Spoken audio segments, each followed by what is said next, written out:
जब द्रौपदी ने दुर्योधन से कहा कि अंधे बाप की अंधी औलाद हो गई, तो दुर्योधन ने जब ये वचन सुने तो महाराज हाथ पैर पटकता हुआ आज दुर्योधन अपने मन में द्रौपदी के प्रति ईर्षा लेकर के हस्तिनापुर में आया।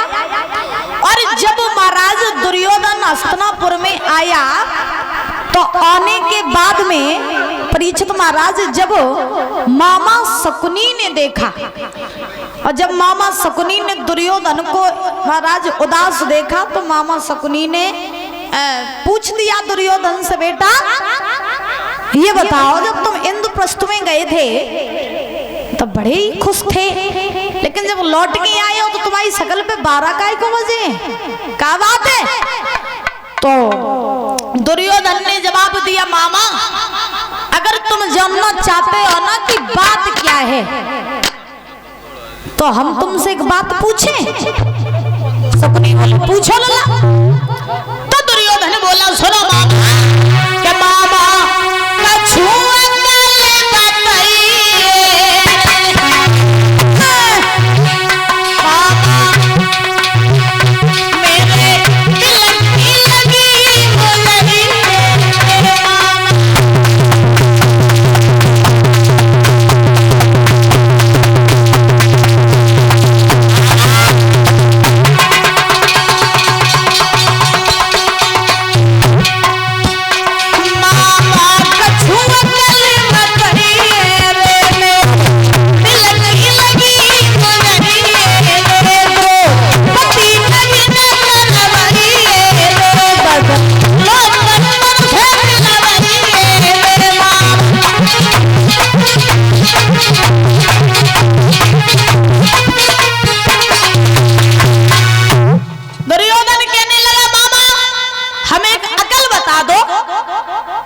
तो शकुनी ने जवाब दिया, कौन सी अकल?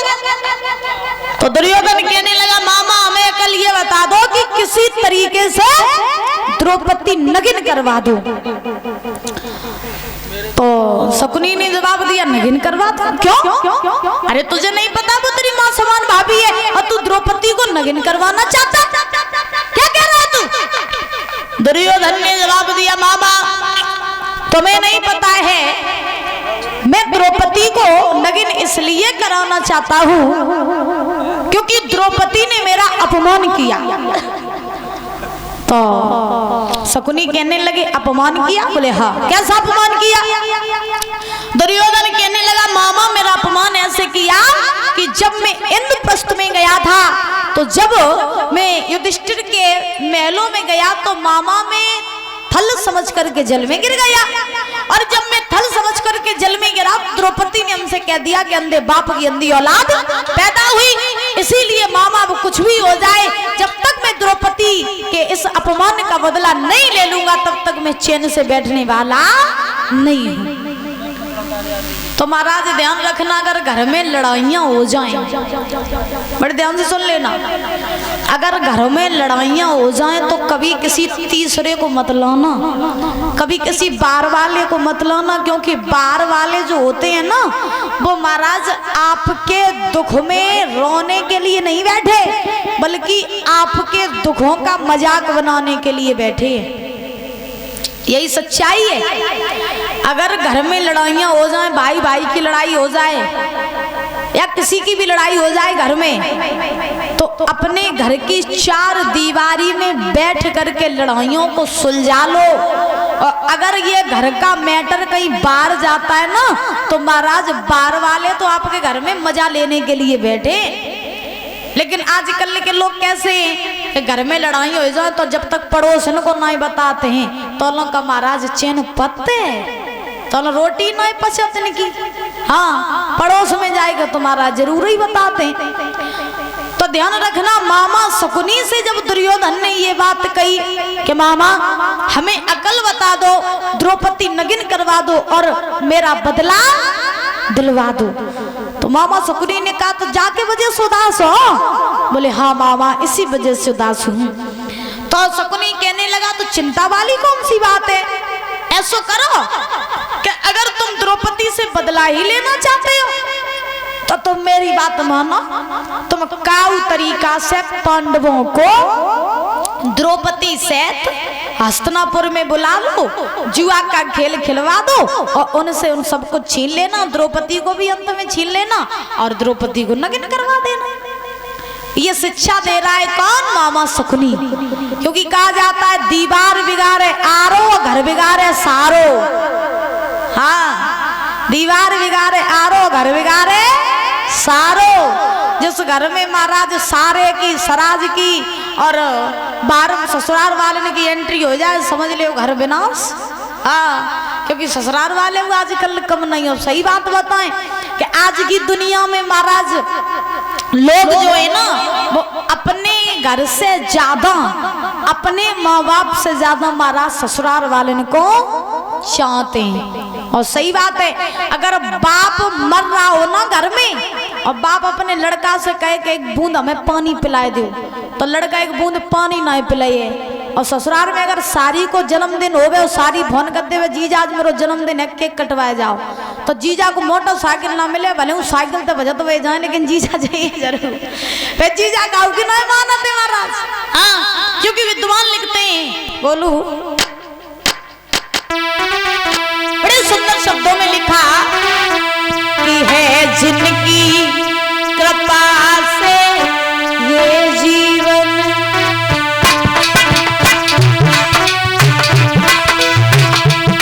है जिनकी कृपा से ये जीवन, हम उनकी कृपा को भूल गए,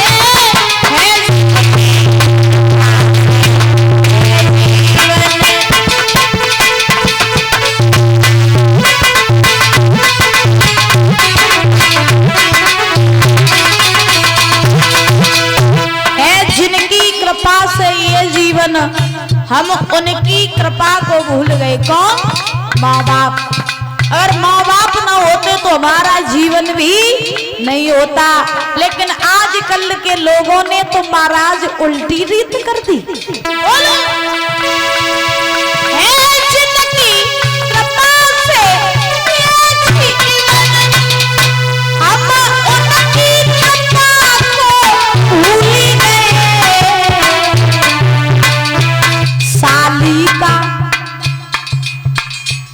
साली का जन्मदिन याद रहा, साली का जन्मदिन याद रहा, पापा की दवाई भूल गए, साली का जन्मदिन याद रहा।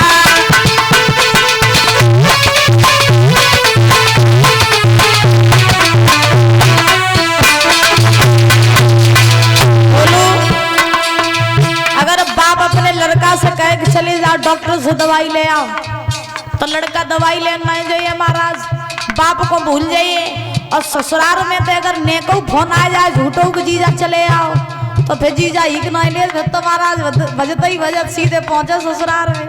हाँ,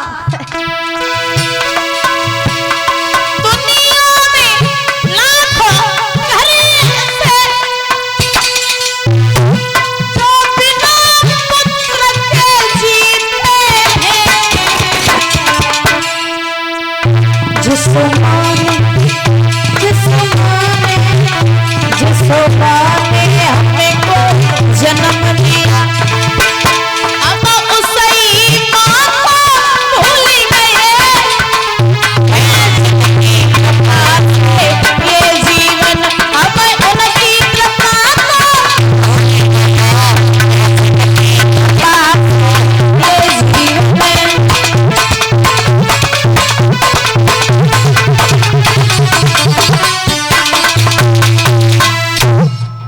इसीलिए कहा जाता है कि आजकल महाराज लोगों को अपने माँ बाप कम प्यारे हैं और ससुराल वाले ज्यादा प्यारे हैं। देखिए, हम ये नहीं कहते हैं कि ससुराल वालों को प्यार ना करो, खूब करो, अच्छी बात है, लेकिन अपने माँ बाप को ना भूल जाओ। एक समय की आपको बात बताएं दादा कि एक भैया रहे ऐसे थे में गोलू जैसे, तो गोलू को ब्याह कर दो छोटे पे बेचारे को। तो जाए वो अपने ससुराल वाले बहुत प्यारे लगा, बहुत प्यारे। तो ऐसे मैं गोलू जैसे रहे सो महाराज बहुत दिन हो गए मैं अपने ससुराल नहीं गई। और जब ससुराल नहीं गए तो एक बार उन्होंने विचार किया कि कुछ भी हो जाए हम ससुराल जरूर जाएंगे। तो अबे भैया ससुराल चले और मन में विचार किया कि जाएंगे जरूर, मगर 1 महीना रुक के आएंगे, 1 महीना से पहले घर लौट के ना आइए। तो अबे भैया चले अपने महाराज पैकिंग वैकिंग करी, बढ़िया बैग वैग लगाओ और अच्छे से चले ससुराल में पहुंचे। तो जब ससुराल में पहुंचे तो कहा जाता है घर का सबसे चहीता रिश्तेदार घर को दामाद ही होते हैं। तो बे भैया चले और अपने ससुराल में पहुंचे। सासू माँ ने देखा, ससुर जी ने, सारे सराज ने, सबने देखो जीजा आए गए। तो बड़ी खुशी मनाई गई महाराज। सासू माँ ने सुंदर खटिया बिछाई, बिछौना करके अपने महाराज दामाद को बैठा लो। और जब दामाद को बैठा लो तो सासू माँ थाली में दूध सराय के ले आई। पहले के दादा जब आप लोग जाते होगे ससुराल में तो पहले की सासें जो होती थी ना वो थाली में दूध सराय के अपने दामादन को विवादी करती थी। पहले सम्मान दूध का होता था, दूध पिलाया जाता था गुड़ के साथ में। आजकल जो लोग कोल्ड ड्रिंक ना आए तो लोग खातिरदारी पूरी ही ना होते है। हाँ तो वे जीजा जी गए तो जाए के सासू माँ थाली में दूध सराय के ले आई दामाद को पिवाओ। अब सासू माँ जा थोड़ी ना जानती थी कि दामाद 1 महीना रहने को आए। हाँ सो महाराज दामाद की बड़ी खातिरदारी करी। एक दिन खूब खातिरदारी करी, दूसरा दिन हुआ दूसरे दिन खूब खातिरदारी करी, तीसरा दिन हुआ तीसरे दिन खूब खातिरदारी करी। महाराज सास सोच रही लला आज नहीं कल चले जाइए, लला दामाद आज नहीं कल चले जाइए, आज नहीं कल के चक्कर में दामाद को ये कुल देना। अब दामाद जावे को ना वही नहीं ले रहे महाराज।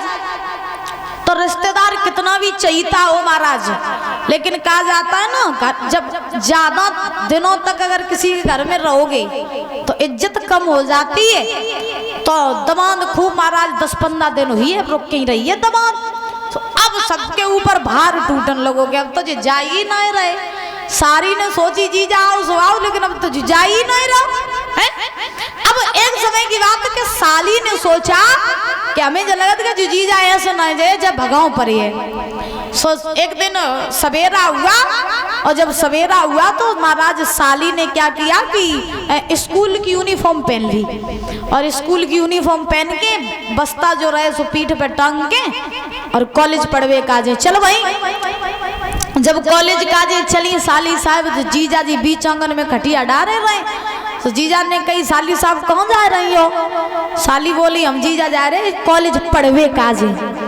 तो जीजा जी बोले तुम जा रही हो पढ़वे काजे और घर में जो झाड़ू पोछा बर्तन सब रोजू को करे। तो सारी ने कही तुम का खाए के मोटे हो तो कम तुम करे। अब जीजा जी सोचने लगे काम कछु कराओ पड़े, लेकिन 1 महीना पहले से घर लौट के नहीं जाइए। तो जीजा जी ने कही ठीक तुम बेझिझक हो के जाओ पढ़ के आओ और हम जो सब काम कर लिए। अब सारी ने सोची कि हम काम की जीजा तो कहिए तो जीजा भाग जाइए।